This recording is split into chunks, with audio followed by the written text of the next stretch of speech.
നമസ്കാരം, ഞാൻ മൃണാൾ. ബാംഗ്ലൂരിന്റെ ഏറ്റവും തിരക്ക് പിടിച്ച സ്ഥലമാണ് ഇത്. വൈകിട്ട് ഇവിടെ ചെന്ന അന്തർ സംസ്ഥാന ബസ് കയറാൻ വരുന്ന ആൾക്കാരുടെ ഇടയപ്പെട്ട് 2-3 മണിക്കൂർ കുടുങ്ങിപ്പോവും. ദേശീയ അന്തർദേശീയ ലെവലിലുള്ള വലിയ വലിയ ബ്ലോഗർമാരൊക്കെ വന്ന്, സൂപ്പർ സ്റ്റാറുകളൊക്കെ വന്ന് വൻ ഹിറ്റാക്കിയ റെസ്റ്റോറൻ്റ് ആണ് നമ്മൾ ഈ കാണുന്നത്. Bangalore main railway station, Majestic bus stand എല്ലാം ഇതിൻ്റെ തൊട്ടടുത്താണ്. ഇവിടുത്തെ ഏറ്റവും പേര് കേട്ട ഡിഷുകൾ of course mutton biryani, chicken biryani. അത് കഴിഞ്ഞാൽ ചില്ലി ചിക്കനും പിന്നെ മട്ടൻ ഫ്രൈയുമാണ്. ധാരാളം ആളുകൾ ഇത്രയും ട്രാഫിക് ഉണ്ടായിട്ട്, ഇത്രയും കഷ്ടപ്പാടുണ്ടായിട്ടും അതിൻ്റെ ഇടയിൽ നിന്ന് വണ്ടി എടുത്ത് കഷ്ടപ്പെട്ട് പാർക്ക് ചെയ്ത് ഇവിടെ വന്ന് ഡെയിലി കഴിക്കുന്നു. ബാംഗ്ലൂരിലെ ട്രാഫിക് നൊട്ടോറിയസ് ആണെങ്കിലും ഇവിടേക്ക് വരല് അവർക്ക് പോലും പാടാം. Mutton fry, chicken biryani. Lime എന്തിനായിരിക്കും ബിരിയാണിയുടെ മുകളിൽ? മട്ടൻ. താങ്ക്സ്. ഒരുപാട് സൂപ്പർ സ്റ്റാറുകൾ പണ്ട് വന്നിട്ടുള്ള ഹോട്ടലാണ്. അതേ കാലത്തെ സെറ്റപ്പ് തന്നെ ഇപ്പോഴും. ആ കാലത്തെ സ്പൂണും പ്ലേറ്റൊക്കെ തന്നെ ആയിരിക്കും. ഇതാണ് ചില്ലി ചിക്കൻ. ആക്ച്വൽ ചില്ലി ഉണ്ട് ചിക്കനിൽ. നമ്മളെ നാട്ടിലെ ചില്ലി ചിക്കനെ കാണും ചൈനീസ് ഡിഷസുമായിട്ടൊരു ബന്ധം ഇതിന് തന്നെയായിരിക്കും. ഇത് എന്ത് സോഫ്റ്റാണെന്നറിയാം. അല്ലെങ്കിൽ ഈ ചൈനീസ് ഫുഡിൽ ഒരുപാട് മസാല ചേർക്കുന്ന, സോസസ് ചേർക്കുന്ന പരിപാടി ഇന്ത്യയിൽ മാത്രമേ ഞാൻ കണ്ടിട്ടുള്ളൂ. പറ്റിച്ച് എല്ലാം സംഭവത്തിന് നല്ല ഫ്ലേവറൊക്കെ ഉണ്ട്. പക്ഷേ കിട്ടിയ പീസസ് ഫുൾ ഓഫ് എല്ല്. 2 തുള്ളി നീര് വീണപ്പോൾ 2 കുരു.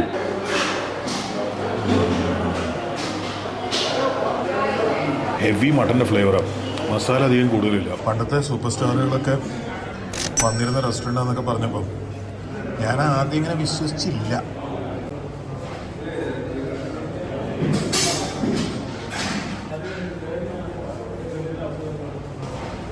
റൈറ്റ് അല്ലെങ്കിൽ വേണ്ട.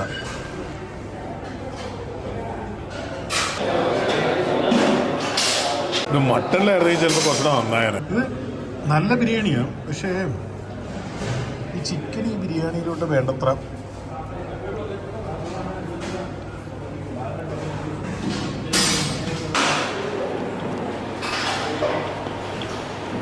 നല്ല റൈസാണ്. പക്ഷേ ആ ചിക്കനും ആ ബിരിയാണി നമ്മളൊരു ബന്ധം എസ്റ്റാബ്ലിഷ് ചെയ്യാൻ പറ്റുന്നില്ല നമ്മുടെ നാവിന്. ചിക്കൻ നന്നായി വെന്തിട്ടുണ്ട്. ഒന്നും കുറ്റം പറയാനില്ല. ഇത് നമ്മുടെ റഹ്മത്തിലെ ബീഫ് ബിരിയാണി പോലെയാണ്. നല്ല ബീഫ്, നല്ല റൈസ്, നല്ല ഫ്ലേവർ. പക്ഷെ ഇത് ബിരിയാണിയായിട്ട് ഒരുമിച്ച് നിൽക്കുന്നുണ്ടോ എന്ന് ചോദിച്ചാൽ നിൽക്കില്ല. ഇപ്പം ലൈമില്ലാത്തതുകൊണ്ടാണോ?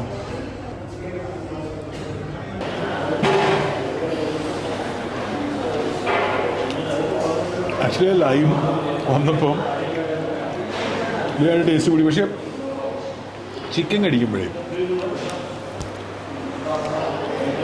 മേ ബി മട്ടൻ ബിരിയാണി ഒരു സംഭവമായിരിക്കും.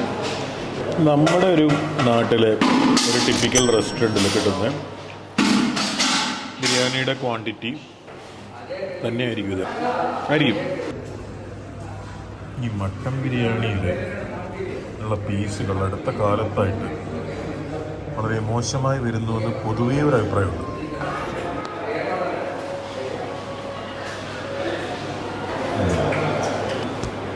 ചിക്കൻ ബിരിയാണിക്കാളും ബെറ്ററാണ്.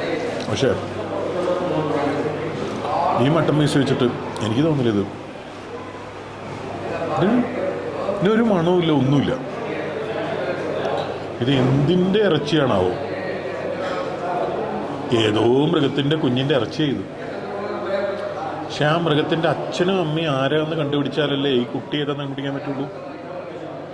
ആ അച്ഛനും അമ്മയും രണ്ടും ആടുവർഗത്തിൽപ്പെട്ടതാവാൻ സാധ്യതയുണ്ടോ എന്ന് സംശയമുണ്ട്. ഒരെണ്ണമെങ്കിലും വേറെ എന്തെങ്കിലും ആയിരിക്കും. മട്ടൻ ഫ്രൈ ഉണ്ടല്ലോ ഇവിടെ. നമുക്ക് മട്ടൻ ഫ്രൈയുടെ കൂടെ എന്നെ കഴിച്ചു നോക്കാം. ഇത് കണ്ടോ, ഇതിന് കളറുണ്ട്. ഇത് നോ രക്ഷ. ലൈം കഴിഞ്ഞില്ല.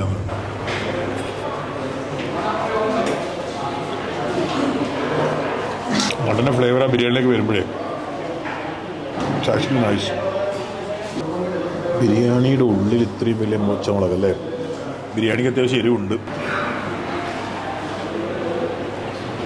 ഇതൊരു മോശം ബിരിയാണിയൊന്നുമല്ല, നല്ലതാവും. പക്ഷേ മീറ്റും റൈസും മസാലയും തമ്മിലുള്ള ഒരു കോമ്പിനേഷൻ മിസ്സിങ്ങാണ്. ഒരുമിച്ച് കഴിക്കുമ്പോൾ ഒരു രസം വേണ്ടേ, അത് മിസ്സിങ്ങാണ്. നല്ലതായിരിക്കുമോ? എന്തായാലും ഒഴിച്ചു നോക്കാം.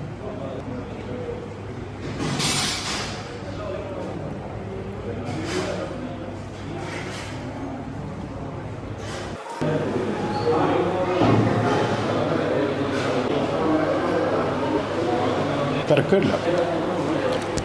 Chilli chicken is fabulous. ഈ ചില്ലി ചിക്കനിൽ ഒരു ലൈം ഉണ്ടല്ലോ,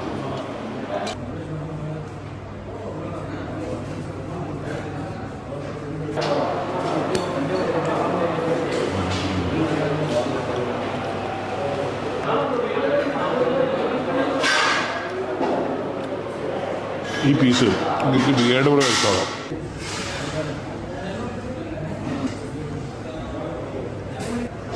ബിരിയാണിയിൽ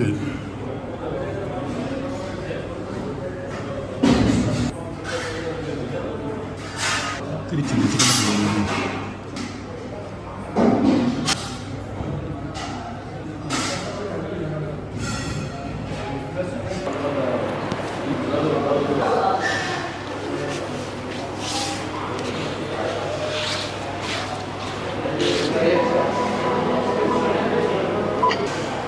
ബിരിയാണി റൈസും ചില്ലി ചിക്കനും ഇത്തിരി 2 കഷ്ണം ലൈം മേടിച്ചതാണ്.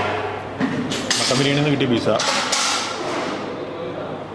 സോറി, ചിക്കൻ ബിരിയാണിയിലെ ചിക്കൻ്റെ quality it's not very good. ഇത് തന്നെയാണ് മട്ടൻ ബിരിയാണിയിൽ സംഭവിക്കുന്നത്. അതിനായിട്ടൊരു ടേസ്റ്റ് ഇല്ല. ഈ റൈസിൻ്റെ ടേസ്റ്റ് ഉണ്ട്.